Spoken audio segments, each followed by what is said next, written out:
السلام علیکم ورحمۃ اللہ وبرکاتہ۔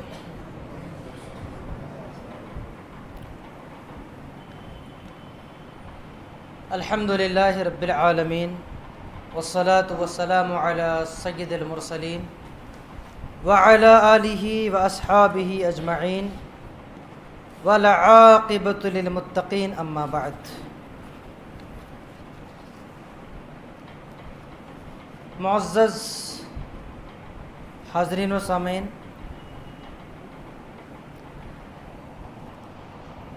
ہر قسم کی تعریفات و توصیفات، کبریائی و بڑائی اللہ وحدہ لا شریک، خالق کائنات، مالک ارض و سما کے لیے لائق و زیبا ہیں۔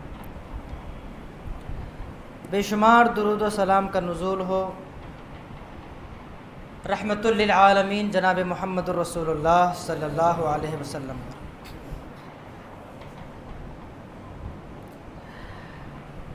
پچھلی کسی نشست میں غالباً 1 مہینہ پہلے ہماری خلوت کیسی ہو، ہماری تنہائی کیسی ہو، تنہائیوں میں، اکیلے میں ہم کس طرح سے زندگی گزاریں اور اپنے اکیلے پن کا صحیح استعمال کیسے کریں، اس کی وضاحت کی گئی تھی۔ آج کا موضوع اسی کے اپوزٹ ہے۔ چونکہ افواہوں سے متعلق ہے، تو افواہوں کا تعلق چونکہ بھیڑ سے ہے، تو پچھلے موضوع سے بالکل اپوزٹ آج کا موضوع ہے۔ پہلے موضوع سمجھ لیں۔ افواہوں کے اثرات اور نقصانات، افواہوں کے اثرات اور نقصانات۔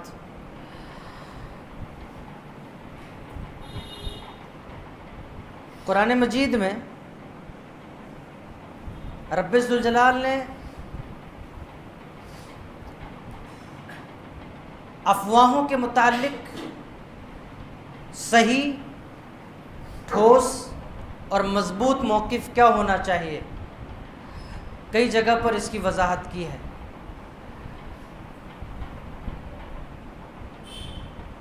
اور اللہ کے نبی صلی اللہ علیہ وسلم نے بھی اس بات کی کئی جگہ وضاحت کی ہے کہ افواہوں کے متعلق ایک مومن کو کیا اقدامات کرنے چاہیے اور اس کا قدم کتنا ٹھوس اور کتنا مضبوط ہونا چاہیے۔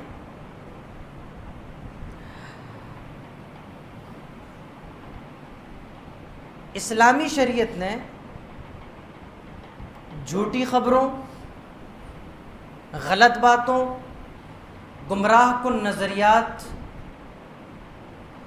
اور افواہوں سے روکنے کے لیے کئی طریقے اختیار کیے ہیں۔ اس میں سے سب سے اہم اور سب سے بنیادی طریقہ جھوٹ کے خلاف اعلان جنگ ہے۔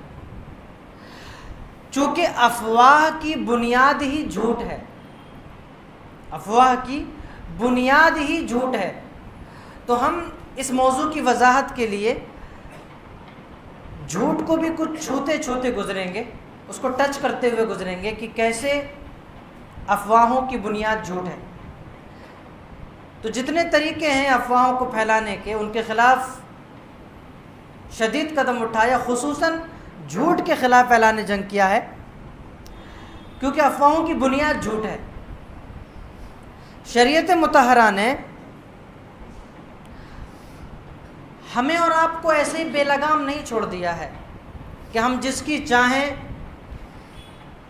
عزت اچھالیں، جس کی چاہیں آبرو اچھالیں، بلکہ اللہ تعالیٰ نے ہمیں پابند کیا ہے، اللہ کے رسول صلی اللہ علیہ وسلم نے ہمیں پابند کیا ہے۔ چونکہ افواہ کی بنیاد جھوٹ ہے، افواہ کی شروعات جھوٹ سے ہوتی ہے۔ ہو سکتا ہے آپ میں سے بہت سے لوگ افواہ کو نہ سمجھ رہے ہوں یا میں نہ سمجھا پا رہا ہوں، اس کو اور آسان ایسا کر لیں، افواہ یعنی یوں ہی سنی سنائی باتیں، جو معاشرے میں چلتی رہتی ہیں کہ لوگ ایسا کہتے ہیں، لوگ ایسا کہتے ہیں، لوگ ایسا کہتے ہیں، اور وہ کہنے والے لوگوں کو آخر تک پتہ ہی نہیں چلتا کہ وہ کون لوگ ہیں جو ایسا کہتے ہیں۔ ان کو افواہیں کہا جاتا ہے، جھوٹی خبریں، افواہیں۔ تو اس کی بنیاد جھوٹ ہے، اور جھوٹ کے تعلق سے شریعت مطہرہ نے، چونکہ ہمارے اس موضوع کو سمجھنے کے لیے اس کو چھوتے ہوئے گزرنا ہوگا، بڑے شدید اقدامات، بڑے شدید اللہ تعالیٰ نے اس کے لیے فرامین جاری کیے ہیں۔ فرمایا ان اللہ لا یہدی من ہوا کاذب کفار، جھوٹا ہدایت سے محروم رہتا ہے، جھوٹا شخص ہدایت سے محروم رہتا ہے۔ ایک جگہ پر اللہ تعالیٰ نے فرمایا انما یفتر الکذب علی الذین لا یؤمنون، جھوٹ تو وہ لوگ بولتے ہیں جن کا ایمان نہیں ہے۔ ہم آج تک یہ سمجھتے رہے ہیں، اور ایک حد تک ہم صحیح بھی سمجھتے ہیں کہ جھوٹ کبیرہ گناہ ہے، لیکن قرآن مجید کی اس آیت کریمہ میں تو اللہ تعالیٰ یہ ارشاد فرماتا ہے جھوٹ بولتے ہی وہ لوگ ہیں جن کا اللہ پر ایمان نہیں ہے، آخرت پر ایمان نہیں ہے، جن کو اس کی سنگینی اور اس کے نتائج کی فکر نہیں ہے۔ اسی طرح سے اللہ تعالیٰ ایک جگہ ارشاد فرماتا ہے وَلَا تَقْفُ مَا لَيْسَ لَكَ بِهِ عِلْمٌ، جس بات کے بارے میں تمہیں کچھ پتہ نہ ہو اس کے پیچھے نہ پڑو، جس کی تمہیں خبر ہی نہ ہو اس کے پیچھے خواہ نہ پڑو۔ اسی طرح سے ایک اور جگہ پر اللہ تعالیٰ نے سچوں کی جانشینی اختیار کرنے کی تعلیم دیتے ہوئے ارشاد فرمایا یا ایھا الذین آمنوا اتقوا اللہ وکونوا مع الصادقین، ایمان والو اللہ سے ڈرو اور سچے لوگوں کے ساتھ ہو جاؤ، اللہ سے ڈرو اور سچے لوگوں کے ساتھ ہو جاؤ۔ جھوٹ کی سنگینی اس سے زیادہ اور کیا ہوگی کہ جھوٹا آدمی جنت سے محروم ہو جاتا ہے۔ نبی کریم صلی اللہ علیہ وسلم نے فرمایا، بڑی مشہور حدیث ہے کہ بندہ برابر جھوٹ بولتے رہتا ہے، یہاں تک کہ وہ اللہ کے یہاں کذاب لکھ دیا جاتا ہے، جھوٹا لکھ دیا جاتا ہے، اور جھوٹ گناہوں کی طرف لے کر جاتا ہے، اور گناہ دوزخ کی طرف لے کر جاتے ہیں۔ یہی وجہ ہے کہ اسلام نے اس بات کی سخت تاکید کی ہے کہ جب بھی تمہیں کوئی خبر ملے فوراً اس میں کوئی ایکشن نہ لے لو، فوراً اس کو آگے ریفر نہ کر دو، فوراً اس کو آگے نہ بڑھا دو، اس خبر کو پہلے اچھے سے جانچ لو، اچھے سے پرکھ لو۔ اور یہ ذمہ داری بھی ہر کسی کی نہیں ہے کہ ہر وہ آدمی جس کے پاس خبر پہنچ جائے اس کی جانچ کرنے میں لگ جائے، یہ ہر کسی کی ذمہ داری نہیں ہے۔ کوئی خبر ایسی آئے جو آپ کو پریشان کر رہی ہو، یہ ذمہ داری آپ کی بالکل نہیں ہے کہ آپ واٹس ایپ کے 10 گروپوں میں دھڑا دھڑ اس کو شیئر کر دیں، یا فیس بک میں اس کو شیئر کر کے سمجھ لیں کہ آپ نے بڑا تیر مار لیا ہے، یہ ذمہ داری آپ کی نہیں ہے۔ اللہ تعالیٰ فرماتا ہے وَإِذَا جَاءَهُمْ أَمْرٌ مِّنَ الْأَمْنِ أَوِ الْخَوْفِ أَذَاعُوا بِهِ، جب ان کے پاس خوف اور امن کی کوئی خبر آتی ہے اس کو فوراً پھیلا دیتے ہیں۔ حالانکہ ہونا یہ چاہیے کہ وہ اس خبر کو اللہ کے رسول تک ریفر کریں، اس کے بعد یا حاکموں تک اس کو ریفر کریں، جو وقت کے حکمراں ہیں ان تک ریفر کریں، تو جن کے پاس علم ہے وہ اس خبر کی جڑ تک پہنچ جائیں گے کہ خبر کیا ہے، کیوں آئی ہے۔ ہر کسی کی ذمہ داری نہیں ہے کہ جو بھی خبر آئے اس کو ریفر کرتا پھرے، اس کو شیئر کرتا پھرے۔ اللہ کے رسول ہیں تو اللہ کے رسول تک پہنچاؤ، آپ اس کو جانچیں گے خبر کو کیا ہے، اس کی سچائی کیا نہیں ہے، آپ نہیں ہیں دوسرے حاکم ان تک پہنچاؤ، علم والوں تک پہنچاؤ، یا جو طاقت اور قوت والے ہیں، پکڑ والے لوگ ہیں ان تک پہنچاؤ کہ بھئی یہ خبر آئی ہے آپ اس کی تھوڑا جانچ کیجئے، کیا صحیح ہے اس معاملے میں، کیا غلط ہے۔ ہر کوئی ذمہ دار نہیں ہے کہ کوئی بھی افواہ آئے تو اس کی جانچ کرنے میں لگ جائے، اس کی پڑتال کرنے میں لگ جائے۔ ابھی پچھلے دنوں ایک افواہ اڑی، اور افواہیں بھی بالکل ایسی بنائی جاتی ہیں آج کل، وہ لگتی بالکل ایسا ہے کہ سچ ہے، لیکن چونکہ یہ چیزیں سب واٹس ایپ اور فیس بک یونیورسٹی میں چل رہی ہوتی ہیں، اور یہ یونیورسٹیاں کوئی مدلل یونیورسٹیاں تو ہے نہیں، certified university, what's app university اور فیس بک یونیورسٹی ایسا تو نہیں ہے کہ کسی کا سرٹیفکیٹ مل گیا ہو کہ یہاں جو بھی آئے وہ صحیح ہے، یا ایک گروپ جس کا دینی نام ہے، اچھا سا نام ہے، اس گروپ میں جو بھی خبریں آئیں گی وہ صحیح ہوں گی، ایسا تو نہیں ہے۔ ایک خبر آئی ادھر ہی یو پی بہار کہیں سے کہ ایک مسلم لڑکی نے اپلیکیشن دی ہے غیر مسلم لڑکے سے شادی کرنے کے لیے۔ تو مسلمان بھائیوں، آپ سبھی سے گزارش ہے اس خبر کو دھڑا دھڑ شیئر کرو، تاکہ جلدی سے جلدی اس کے لڑکی کے ماں باپ کو پتہ چل جائے 1 مہینے کے اندر میں، اور اس کی شادی رک جائے غیر مسلم کے ساتھ۔ اب یہ خبر مڈلتی ہوئی ہمارے پاس بھی پہنچی، ہم نے اور ہمارے دیگر دوستوں نے وہ جس علاقے کی خبر تھی وہاں کے لوگوں کے پاس ریفر کیا کہ بھئی اس کی حقیقت کیا ہے۔ یہ خبر جو ہے آ رہی ہے، باقاعدہ فارم ہے، اس میں لڑکی کی تصویر ہے، لڑکے کی تصویر ہے، اور یہ خبر اڑ رہی ہے کہ یہ مسلم لڑکی ہے، اس نے اپلیکیشن دی ہے غیر مسلم لڑکے سے شادی کرنے کے لیے۔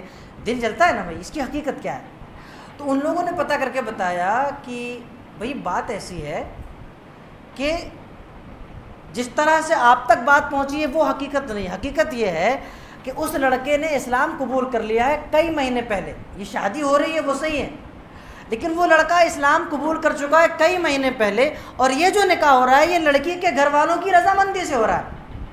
تو یہ بات کیا تھی، اور معاشرے میں پھیل کیا رہی ہے، گردش کیا ہو رہی ہے؟ اب ہو کیا رہا ہے، خالی جس کو کوئی لینا دینا نہیں ہے وہ اس میں انٹرسٹ لے رہا، دوسرے لوگوں کو شیئر کر رہا، وہ دوسرے لوگوں کو شیئر کر رہا، شیئر کرنے کے بعد وہ یہ سمجھ جا رہا ہے کہ میں نے بہت اچھا کام کر دیا۔ افواہوں کے اثرات اور نقصانات کیا ہے؟ اس سے پہلے شریعت مطہرہ نے اس کو کتنا سنگین قرار دیا ہے، اس سے پہلے میں چند اور نقصانات آپ کے گوشے گزار کر دوں۔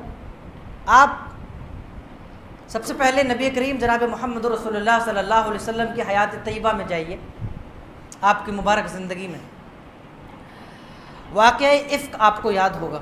واقعہ افک مطلب تہمت والا واقعہ۔ کس کس کو پتہ ہے تہمت والا واقعہ؟ پتہ ہے آپ لوگوں؟ تھوڑے لوگوں کو پتہ ہے، نہیں بتا دوں کہ پتہ ہے؟ بتائیے، وقت بچ جائے گا، بتا دوں؟ بتا دیں؟ ہاں مختصر بتا دیتا ہوں، ٹھیک ہے نا، تھوڑا لمبا واقعہ، اس کو مختصر کر کے بتا دیتا ہوں۔ اللہ کے نبی صلی اللہ علیہ وسلم امی عائشہ صدیقہ رضی اللہ تعالیٰ عنہ کے ساتھ، جو ہماری ماں ہے، مومنوں کی ماں ہے، کسی غزوے میں گئے ہوئے تھے، راستے میں آپ واپس آ رہے تھے، امی عائشہ حاجت کے لیے گئیں اور قافلہ چل پڑا، صحیح بخاری میں یہ واقعہ موجود ہے، قافلہ چل پڑا، آپ بعد میں آئیں، آپ وہاں رکی رہیں۔ صفوان ابن معطل پیچھے رہ گئے تھے تاکہ کسی بندے کا کوئی سامان چھوٹ گیا ہو تو اس کو اٹھا لیں۔ انہوں نے امی عائشہ صدیقہ رضی اللہ تعالیٰ عنہ کو دیکھا اور فوراً انا للہ و انا الیہ راجعون پڑھا اور اپنی اونٹنی بٹھائی، کہا کہ اماں جان آپ اس پہ سوار ہو جائیے۔ آپ سوار ہو گئیں اور صفوان ابن معطل امی عائشہ صدیقہ رضی اللہ تعالیٰ عنہ کو لے کر چل پڑے۔ جی ادھر قافلہ دوپہر کا وقت ہو چکا تھا، اللہ کے نبی صلی اللہ علیہ وسلم اور دیگر صحابہ کرام جا چکے تھے آگے، ان کو یہ پتہ بھی نہیں تھا کہ امی عائشہ صدیقہ رضی اللہ تعالیٰ عنہ پیچھے رہ گئی ہیں، کیونکہ وہ پیک ہودج ہوتے تھے سواری کے، اس میں بیٹھتی تھیں خواتین، وہ یہ سمجھے کہ وہ اس میں بیٹھی ہوئی ہیں جنہوں نے اٹھا کے رکھا، لیکن امی اس میں نہیں تھیں، وہ قافلہ آگے جا چکا تھا۔ لیکن جیسے ہی صفوان ابن معطل بعد میں پیچھے سے لے کر چلے ہیں اماں عائشہ صدیقہ رضی اللہ تعالیٰ عنہ کو، اور جب لوگوں نے دیکھا تو تبصرے شروع ہو گئے، چونکہ مدنی زندگی میں منافقین بھی تھے آپ جانتے ہیں، تو منافقین کا سردار عبداللہ ابن ابی ابن سلول، اس کو بڑا بہترین موقع ملا اس واقعے کو بھنانے کا، اس میں رنگ بھرنے کا، اپنی خباثت نکالنے کا اس کو بڑا بہترین موقع ملا، اور اس نے اس واقعے کو آڑے ہاتھوں لیا اور اس نے افواہ پھیلانا شروع کر دیا کہ یہ رکی تھی بعد میں آ رہی ہیں، ضرور کوئی نہ کوئی معاملہ ہے۔ دیکھیے جب کوئی بات پھیلتی ہے تو اچھے اچھے لوگ اس کا شکار ہو جاتے ہیں، کیونکہ انسانی فطرت ہے بھائی، جب باتیں ہوتی ہیں تو اچھے اچھے لوگ اس کا شکار ہو جاتے ہیں۔ تو باتیں خوب پھیلی، منافقین نے خوب گرم کیا، کچھ صحابہ بھی ان کے بہکاوے میں آ گئے۔ حضرت مصطح بن اساسہ، حسان بن ثابت، حمنہ بنت جہش، یہ لوگ ان منافقین کی افواہوں کی زد میں آ گئے اور یہ بھی سمجھنے لگے کہ کچھ معاملہ گڑبڑ ہے، کچھ معاملہ گڑبڑ ہوا ہے۔ نبی کریم صلی اللہ علیہ وسلم بہت آپ نے دیکھا، بہت آپ نے کئی دن گزر گئے، وہی بھی نازل نہیں ہو رہی ہے۔ اللہ کے نبی صلی اللہ علیہ وسلم ممبر پہ چڑھے اور اس خبیث کے خلاف لوگوں کو کہا کہ یہ مجھے بہت تکلیف پہنچا رہا ہے میری بیوی کے بارے میں، کوئی اس کو روکے، اس بدبخت کو، اس کمبخت کو کوئی روکے، اس عبداللہ ابن ابی کو۔ دو صحابی اٹھے، کہا اللہ کے نبی اگر آپ پرمیشن دیں تو اس کی گردن مار دیں۔ پھر قبیلہ خزرج کے سردار حضرت سعد بن عبادہ، چونکہ عبداللہ ابن ابی ان کے قبیلے کا تھا، وہی اب رشتہ داری تو رشتہ داری ہوتی ہے، کبھی کبھی غالب آ جاتی ہے، حالانکہ صحابہ کرام کے ساتھ ایسا نہیں تھا لیکن کبھی کبھی ہو جاتا ہے، تو وہ بھی اٹھ پڑے کہ بھئی آپ کیسے ماریں گے وغیرہ وغیرہ۔ پورا مدینہ پریشان ہو گیا اس جھوٹی خبر سے، جھوٹی افواہ سے۔ اللہ کے نبی صلی اللہ علیہ وسلم سخت پریشان، وہی نازل نہیں ہو رہی، 1 مہینہ ہو گیا، سارے صحابہ پریشان، یہاں تک کہ اللہ کے نبی نے چند صحابہ کو، حضرت علی ہیں، اسامہ بن زید ہیں، اسی طرح چند خاص صحابہ کی اللہ کے نبی نے میٹنگ لی، ان سے مشورہ لیا کہ میرے صحابہ مجھے بتاؤ میں کیا کروں، عائشہ صدیقہ کے بارے میں مجھے کیا فیصلہ لینا چاہیے۔ کسی نے کچھ مشورہ دیا، کسی نے کچھ مشورہ دیا، 1 مہینہ ہو گیا، وہی نازل نہیں ہوئی۔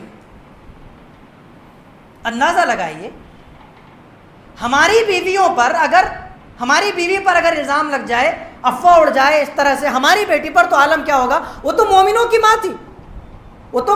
ماں تھی، انتہائی پریشان سارے مومن مدینے کے۔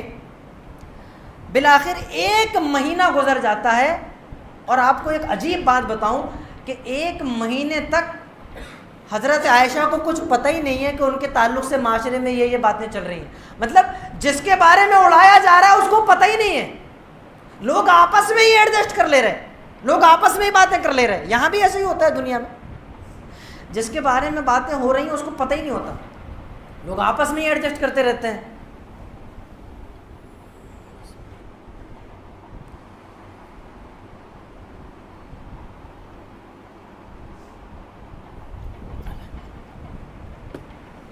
ایک مہینے کے بعد امی عائشہ صدیقہ رضی اللہ تعالیٰ عنہ کو پتہ چلتا ہے، آپ بے ہوش ہو کے گر پڑتی ہیں، اتنا روتی ہیں کہ آنسو ہیں کہ رکنے کا نام نہیں لیتے، 2 دن 1 رات مسلسل روتی ہیں۔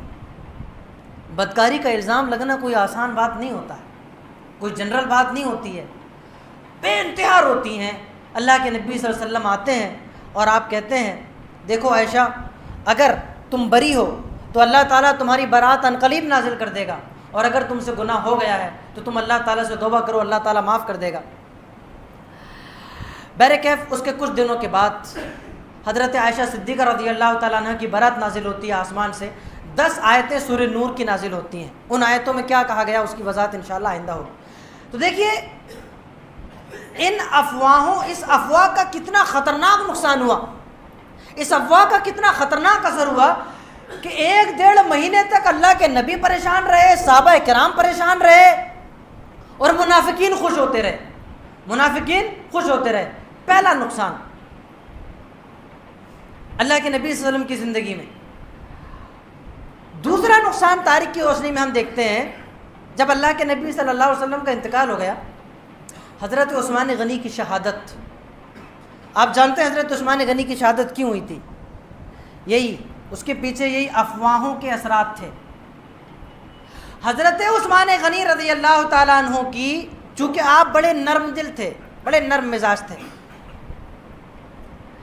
اتنی افواہیں پھیلائی گئیں ان کے خلاف معاشرے میں، اتنا پروپیگنڈا کیا گیا کہ یہ اپنے رشتہ داروں کو پیسے دیتے ہیں، اپنے رشتہ داروں کو عہدے دیتے ہیں، عجیب عجیب قسم کے الزامات، افواہیں.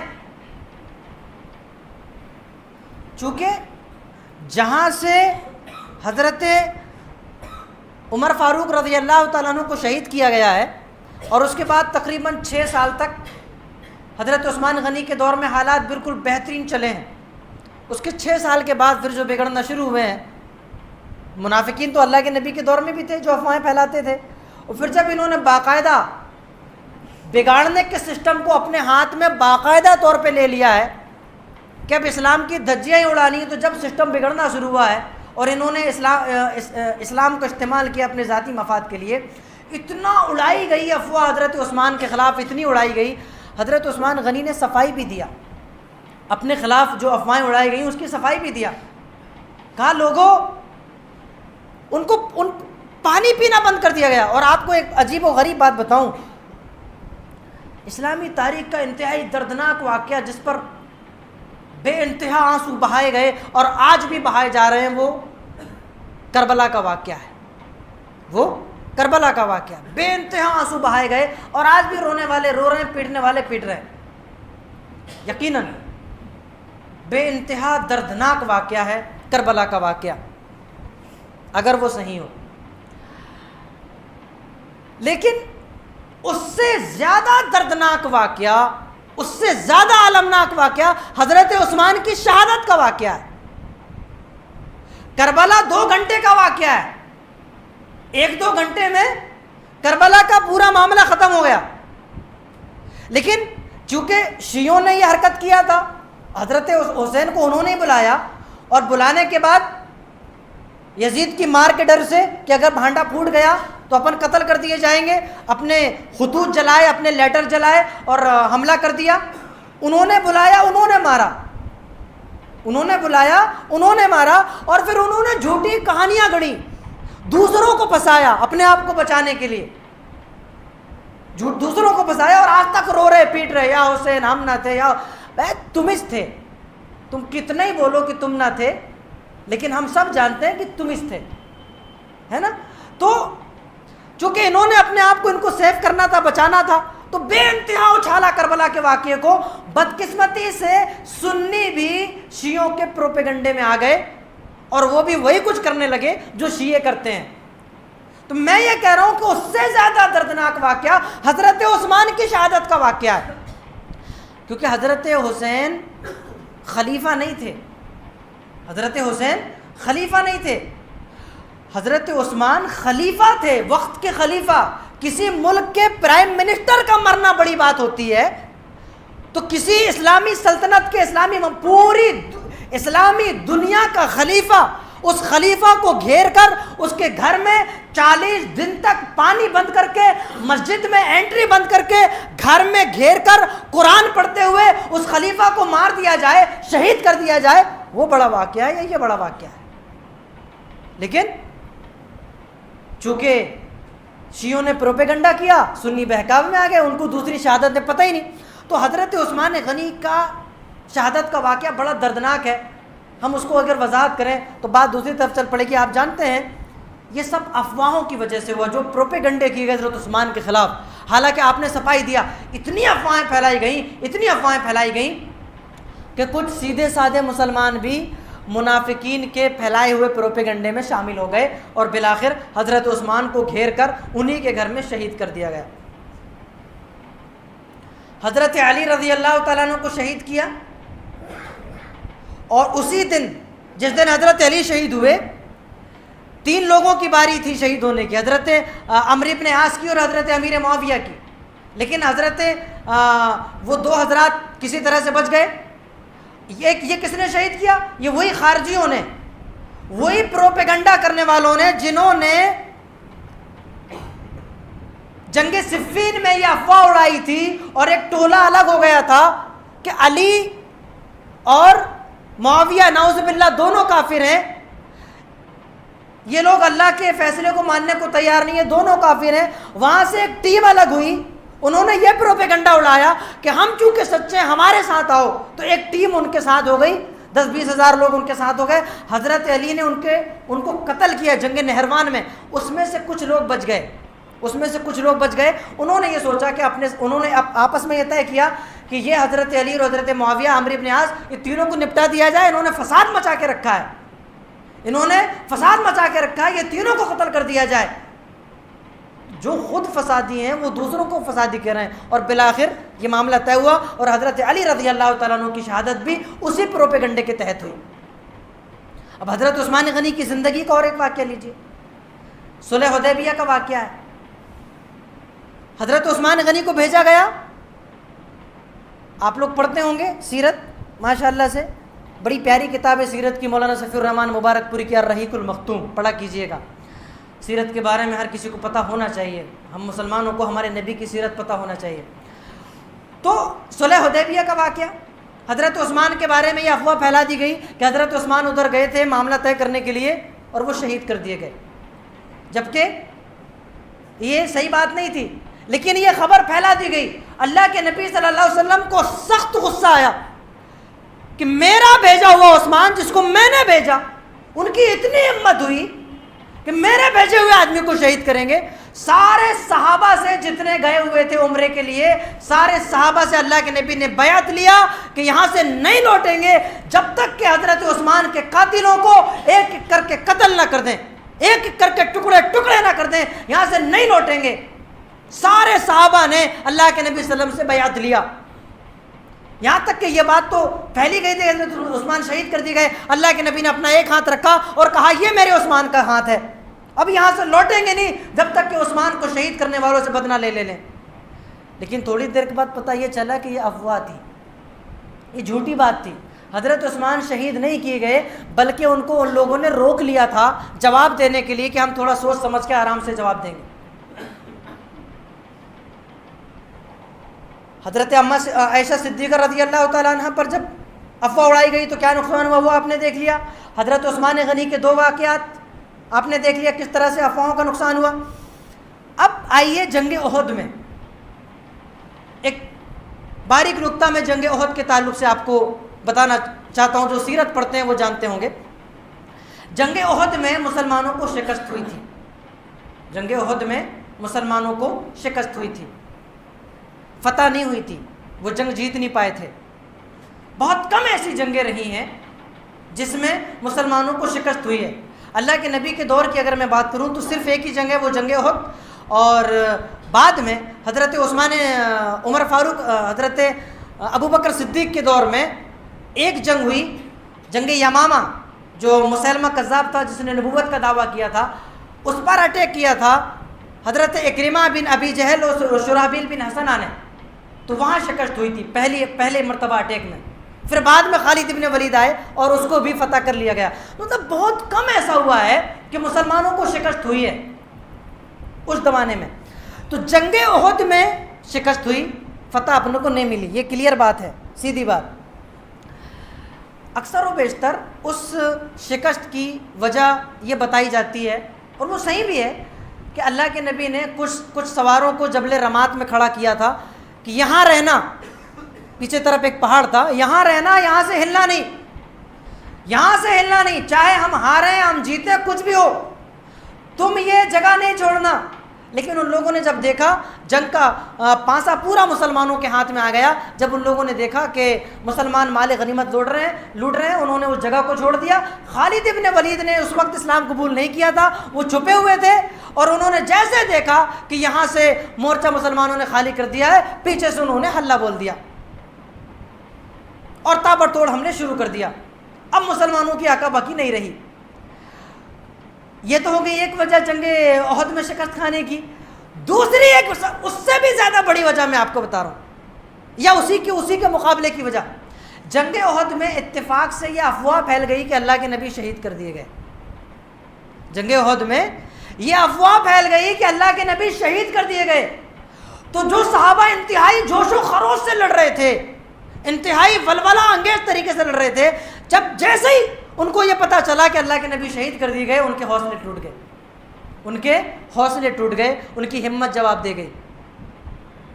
تو جہاں ایک وجہ وہ تھی کہ ان صحابہ کرام نے اس مقام کو چھوڑ دیا تھا، وہاں دوسری وجہ یہ بھی تھی کہ لوگوں کے حوصلے ٹوٹ گئے تھے، اللہ کے نبی کی افواہ شہادت کی جھوٹی خبر اڑ گئی تھی، جبکہ اللہ کے نبی شہید نہیں ہوئے تھے۔ کتنے خطرناک نقصانات ہوئے، یہ جھوٹی افواہوں کی وجہ سے کتنے خطرناک نقصان ہوئے۔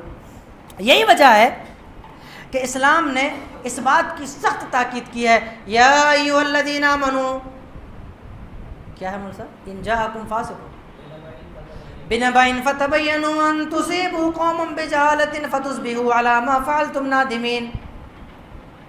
اے ایمان والو، جب تمہارے پاس کوئی خبر آئے، کوئی فاسق کوئی خبر لے کر آئے تو اس کی جانچ پڑتال کرو، ایسا نہ ہو کہ تم نادانی میں کسی قوم پر جا پڑو، اس کو نقصان پہنچا دو اور بعد میں تمہیں شرمندگی اٹھانا پڑے۔ پہلے اچھے سے جانچ، ایک اصول بیان کیا گیا، اچھے سے جانچ لو، اچھے سے پرکھ لو، کہیں ایسا نہ ہو کہ غلط فہمی میں کوئی قدم اٹھا لو۔ اور چونکہ یہ غلط فہمی، بدگمانی اور شکوک اور شبہات یہی افواہوں کو جنم دیتے ہیں، اسی لیے قرآن مجید میں اللہ تعالیٰ نے بدگمانی کو گناہ کہا، فرمایا اجتنبوا کثیرا من الظن ان بعض الظن اسم۔ مومنوں، بہت زیادہ بدگمانی کرنے سے بچو، کیونکہ بعض بدگمانیاں گناہ ہوتی ہیں، اور اللہ کے نبی نے تو سب سے بڑا جھوٹ کہا بدگمانی کو، فرمایا ان اکذب الحدیث، فرمایا کہ ان الظن اکذب الحدیث، بدگمانی سب سے بڑا جھوٹ ہے۔ چونکہ افواہیں اسی بدگمانی سے جنم لیتی ہیں، تو پہلے ہی بتا دیا کہ افواہوں کی بنیاد چونکہ جھوٹ ہے، افواہوں کی بنیاد چونکہ بدگمانی ہے، تو بدگمانی کو بھی کہہ دیا کہ یہ سب سے بڑا جھوٹ ہے۔ بدگمانی کے بارے میں بھی فرما دیا کہ یہ سب سے بڑا جھوٹ ہے۔ اسی طرح سے آپ دیکھیں گے کہ منافقین کی جہاں بہت سی علامتیں ہیں، ان میں 3 علامتوں کو خاص طور سے اجاگر کیا گیا ہے۔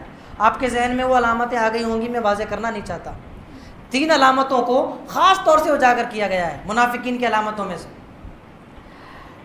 ان 3 علامتوں کے بعد ہمیں منافقین کے تعلق سے ایک انتہائی خطرناک اور گھناؤنی علامت اور خصلت اور ایک قرآن مجید میں معلوم ہوتی ہے، وہ یہ کہ منافقین کی ایک خطرناک اور گھناؤنی حرکت افواہیں پھیلانا ہے۔ ادھر انہوں نے افواہیں پھیلائی، جیسے ہم نے ابھی تاریخ کی روشنی میں بتایا، تو اللہ تعالیٰ نے ان کو وارننگ دی قرآن مجید میں، کیا فرمایا؟ لَإِن لَّمْ يَنْتَهِ الْمُنَافِقُونَ وَالَّذِينَ فِي، منافقون ہے کہ منافقین ہے، مجھے یاد نہیں، بہرکیف جو بھی، وَالَّذِينَ فِي قُلُوبِهِم مَّرَضٌ وَالْمُرْجِفُونَ فِي الْمَدِينَةِ لَنُغْرِيَنَّكَ بِهِمْ ثُمَّ لَا يُجَاوِرُونَكَ فِيهَا إِلَّا قَلِيلًا مَلْعُونِينَ۔ فرمایا اگر یہ منافق اور جن کے دلوں میں بیماریاں ہیں وہ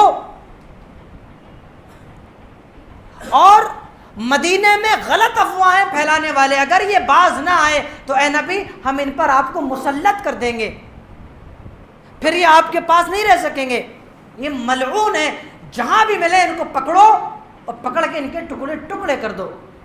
وہ ایک الگ کانٹیکسٹ ہے، کسی بھی افواہ پھیلانے والے کو پکڑ کے آپ ٹکڑے ٹکڑے مت کر دیجیے گا۔ ہاں جی، یہ بہت ساری تنظیمیں جو پیدا ہو گئی ہیں مسلمانوں میں، دراصل اسی طرح کے کچھ آیتیں اور کچھ حدیثیں جن کو سیاق و سباق سے کاٹ کر، کانٹیکسٹ سے کاٹ کر کچھ بھی سمجھ لینا اور تنظیمیں بنا لینا۔ تو یہاں جو بات کہی جا رہی ہے کہ جو لوگ مدینے میں افواہیں پھیلاتے ہیں وہ جدھر بھی ملے ان کو پکڑو، ان کو پکڑ کے ان کو ٹکڑے ٹکڑے کر دو۔ یہ بالکل الگ کانٹیکسٹ ہے، اس کو بتائیں گے تو موضوع تھوڑا ایک طرف جائے گا۔ جی، تو فرمایا کہ یہ منافقین کی خصلت ہے افواہیں پھیلانا، یہ منافقین کی خصلت ہے۔ چونکہ یہ منافقین کی خصلت ہے اسی لیے اللہ تعالیٰ نے اس کی سزا بھی بڑی سخت بیان کی ہے، اس کی سزا بھی بڑی سخت بیان کی ہے۔ کیا سخت سزا بیان کی ہے؟ بڑی مشہور حدیث ہے نبی کریم صلی اللہ علیہ وسلم، لیکن ہم اس کو آج ایک دوسرے طریقے سمجھتے ہیں۔ بڑی مشہور حدیث ہے، نبی کریم صلی اللہ علیہ وسلم فرماتے ہیں کہ میں سویا ہوا تھا کہ میرے پاس 2 فرشتے آئے، مجھے لے کے چلے، میں نے دیکھا کہ ایک آدمی سویا ہوا ہے اور ایک آدمی